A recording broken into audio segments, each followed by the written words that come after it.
নমস্কাৰ সকলোকে স্বাগতম জনাইছো মোৰ এটা নতুন ভিডিঅ'লে। আজি আপোনালোকলৈ লৈ আহিছো ঢেকীয়া শাকৰ সৈতে মাছৰ এটা ধুনীয়া ৰেচিপি।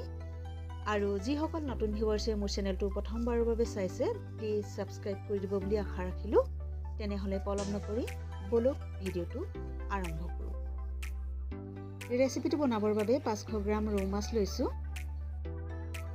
এতিয়া ইয়াতে প্ৰয়োজন অনুসাৰে নিমখ আৰু হালধি গুড়ি দিছো। মাছখিনি ভালদৰে নিমখ হালধি সানি ললো। এমুঠা ঢেকীয়া শাক ভালদৰে ধুই হাতেৰে ছিঙি লৈছো। এইদৰে ছিঙি ললে খাবলৈ ভাল হয়। দুটা মিডিয়াম সাইজৰ বিলাহী টুকুৰা কৰি কাটি লৈছো আৰু এটা পিয়াজ এনেদৰে কাটি লৈছো। কেৰাহী গৰম হোৱাত প্ৰয়োজন অনুসাৰে মিঠাতেল দিছো।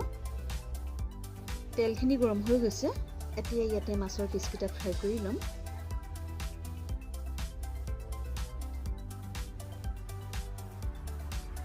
মই ইয়াত দুপিচ মাছে ফ্ৰাই কৰি লম।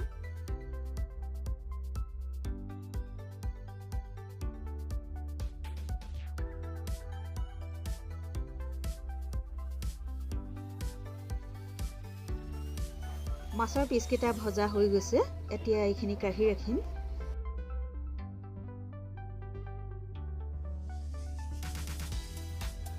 এনেদৰে মই গোটেইখিনি মাছ ফ্ৰাই কৰি ললো। এতিয়া মাছ ভজা তেলখিনিতে কাটি ৰখা পিয়াজখিনি দিছো।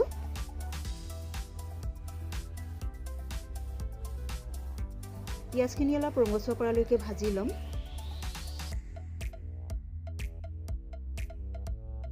পিয়াজখিনি ভজা হৈ গৈছে। এতিয়া ইয়াতে নহৰু আদাৰ পেষ্টখিনি দিছো। গোটেইখিনি অলপ দেৰি লৰাই ভাজি লৈছো।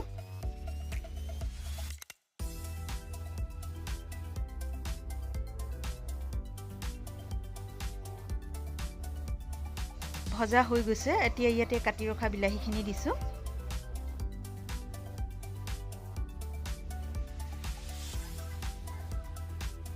গোটেইখিনি ভালদৰে লৰাই দিছো। এতিয়া ইয়াতে প্ৰয়োজন অনুসাৰে নিমখ আৰু হালধি গুড়ি দিছো। লগতে দিছো আধা চামুচ জিৰা গুড়ি আৰু 1 চামুচ গৰম মছলা।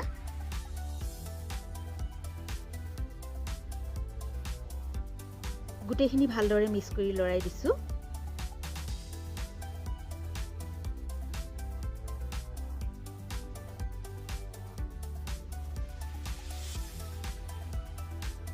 এতিয়া এইখিনি ঢাকোন মাৰি বিলাহীখিনি সিজালৈকে লৰাই ভাজি থাকিম।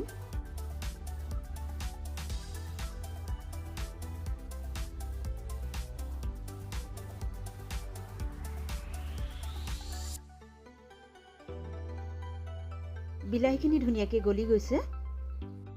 এতিয়া ইয়াতে ৰেডি কৰি ৰখা ঢেকীয়াখিনি দিছো।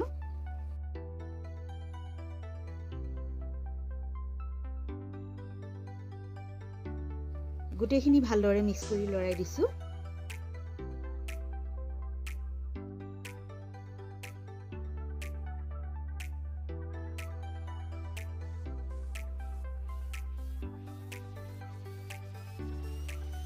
এতিয়া এইখিনি অলপ দেৰিৰ কাৰণে ঢাকোন মাৰি ৰাখিম।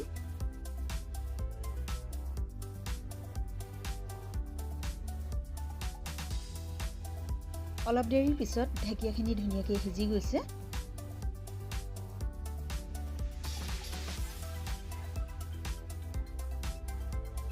এটা আলু মই বইল কৰি পিটিকি ৰাখিছিলো। এতিয়া এইখিনি ইয়াতে দি দিম।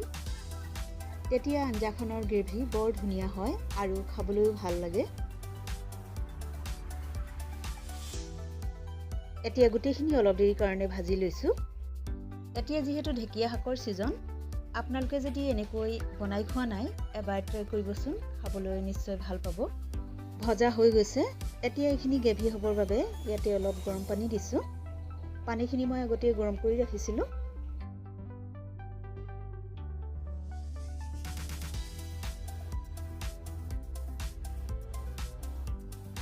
লগতে ফ্ৰাই কৰি ৰখা মাছৰ পিচকিটা দিছো।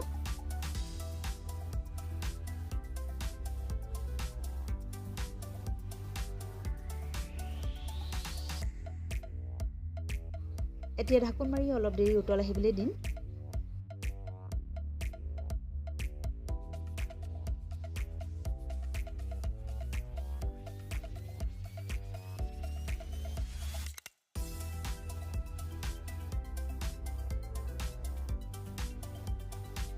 এতিয়া ইয়াতে 2টা কেঁচা জলকীয়া দিছোঁ।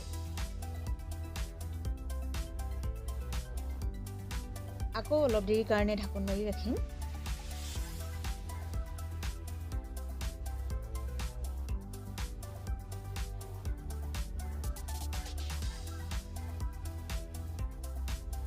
এয়া আমাৰ টেষ্টি ঢেকীয়া আৰু মাছৰ জোল খাবৰ বাবে ৰেডি হৈ গৈছে। যদিহে আপোনালোকে মোৰ ৰেচিপিটো চাই ভাল পালে প্লিজ লাইক কৰিব আৰু কমেণ্টছ কৰি আপোনালোকৰ মতামত জনাবলৈ নাপাহৰিব। আজিলৈ আহোঁ, পুনৰ পৰৱৰ্তী ভিডিঅ'টোত লগ পোৱাৰ প্ৰতিশ্ৰুতিৰে। Bye bye.